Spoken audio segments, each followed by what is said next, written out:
ellos utilizaron lo mismo ahora, pero ellos utilizan, ellos reinyectan gas natural, no reinyectan CO2, solo gas natural con alto contenido de CO2. Entonces es por eso que ellos le llaman CCS, aunque no sea un CCS per se. Estamos viendo también por ahí las más interesantes, Bolivia y Perú.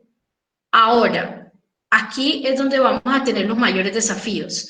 Brasil, esta cuenca del Paraná es una cuenca estable, ¿sí? No es lo mismo que Colombia. La cuenca de los llanos puede ser estable hasta cierto punto, pero tenemos la falla de Guaymaral, todo ese sistema que puede ser de gran riesgo para las actividades de CCS. Entonces, ya están viendo, es una complejidad que nosotros los geólogos tenemos que manejar. Somos los únicos que podemos manejar, saber dónde es que vamos a colocar esas actividades de CCS. Ahora, si están viendo aquí, ¿dónde es que está el know-how? Generalmente está asociada a actividades de petróleo. Están viendo que solamente Estados Unidos, Norteamérica y la Unión Europea tienen el mayor know-how, ellos saben cómo hacerlo. Noruega, por ejemplo, produce gas natural para combustible, genera electricidad a partir del gas natural y todo eso está controlado dentro de un hub de CCS. Ellos le llaman clúster de CCS, o sea, es una planta que genera CO2, que produce gas natural, reinyecta el CO2 y aprovecha ese CO2 no solo para generar electricidad y combustible, sino que también para productos químicos. Entonces, Noruega, obviamente que Noruega también, si ven la relación directa con el petróleo, Noruega es una de las grandes mentes petroleras, por llamarlo así. Aquí Brasil, si ustedes pueden ver, comparado con Noruega, Brasil tiene unos 2.000, un potencial de 2.000 gigatoneladas para inyectar de CO2. Estas cifras son extrapoladas. No sabemos a ciencia cierta en Brasil cuánto es el potencial para ser inyectado. Creo que 2.000 es un valor bien exagerado. Entendiendo que Brasil, la actividad petrolera en Brasil onshore no existe prácticamente, y si existe es mínima, en unos campos no convencionales del estilo que sería oil shale, que está en la Bahía del Paraná, pero eso no es producción de petróleo con perforaciones, es más un tipo de minería. Entonces sí estamos viendo ahí que ese potencial que le están dando los estudios que fueron hechos en Estados Unidos y en la Unión Europea, esos valores están dados solamente por la cantidad de roca almacenado, la distancia el espesor de las cuencas sedimentarias que hay en Brasil. Pero no necesariamente eso quiere decir de que el potencial de CCS para inyectar sea alto. Tenemos que ver la porosidad, la permeabilidad, el tipo de roca. Necesitamos ver si el CO2, como es un gas, solamente haciendo un paralelo con el petróleo, que es lo más fácil. El gas natural está libre entre los poros, él está absorbido, o sea, él está pegado a la materia orgánica, o él está también pegado a los minerales de arcilla, ¿sí? Entendiendo eso, podemos ver que una vez nosotros inyectemos CO2, puede pasar lo mismo. O sea, vamos a tener CO2 que puede fluir libre entre los poros.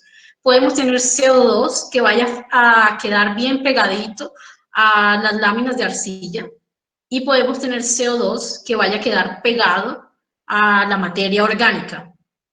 Entonces, entendiendo esas tres, vemos que el potencial para CCS Entonces, no necesariamente solamente, no está, lo siento, mi portuñol hoy está perfecto.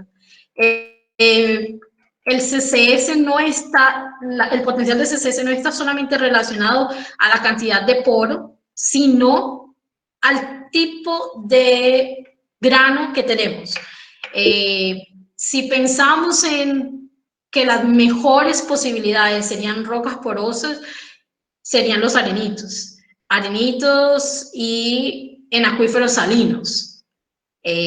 Pero los petroleros, si hay algunos petroleros por ahí, saben que dependiendo de unas condiciones específicas de presión y temperatura, puede haber cementación de esos poros. O sea que una roca que en superficie tiene un potencial gigante, en el subsuelo no va a tener ese potencial esperado. Entonces, los arenitos sí, pero los arenitos también tienen el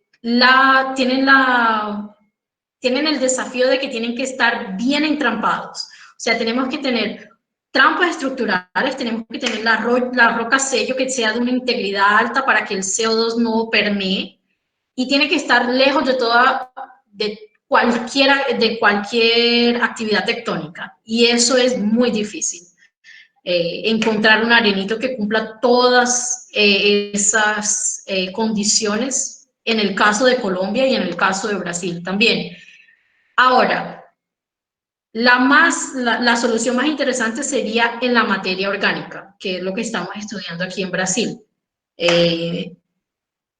Por estudios que han realizado en la Unión Europea, el CO2 se adhiere mejor o al cuarzo o a la materia orgánica. Entonces, pensando de esa manera, la capacidad o el potencial más grande sería, voy a dejarlo aquí para que vean, sería el potencial no convencional en rocas generadoras específicamente.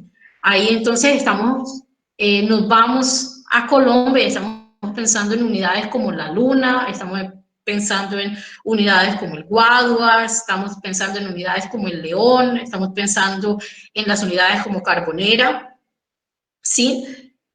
Ahora, por ejemplo, en el caso de Carbonera, Carbonera es una unidad que no es solamente shale, es una unidad que es shale intercalado con arenitos o con siltitos. Y ahí es donde juega el papel del geólogo.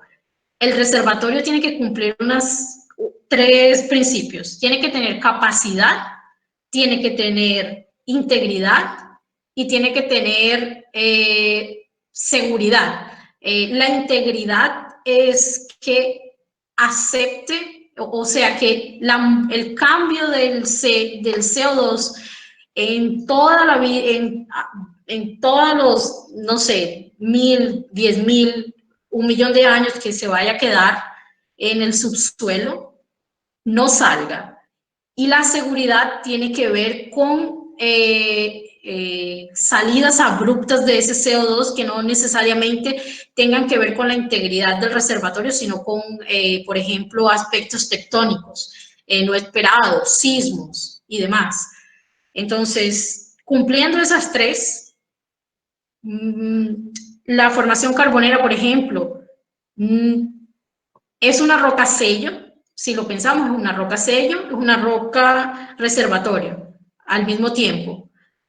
Pero la cantidad de materia orgánica de la formación carbonera no es, ella no es igual o no se comporta igual en toda la sucesión. Tenemos partes donde hay mayor cantidad de materia orgánica, partes donde hay menor cantidad de materia orgánica, algunas partes donde no va a haber materia orgánica. Entonces, para caracterizar ese potencial, tenemos que saber exactamente, tenemos que saber a detalle cómo sería esa disposición de la materia orgánica. Por ejemplo, esa es una. Luego, hay otros estudios ya que hablan de que la porosidad generada en la materia orgánica es mayor, pensándose es mayor en volumen que la porosidad que podría tener un arenito. ¿Por qué? Porque la materia orgánica, una vez se craquea, ella genera más espacios vacíos. Y esos espacios vacíos puede que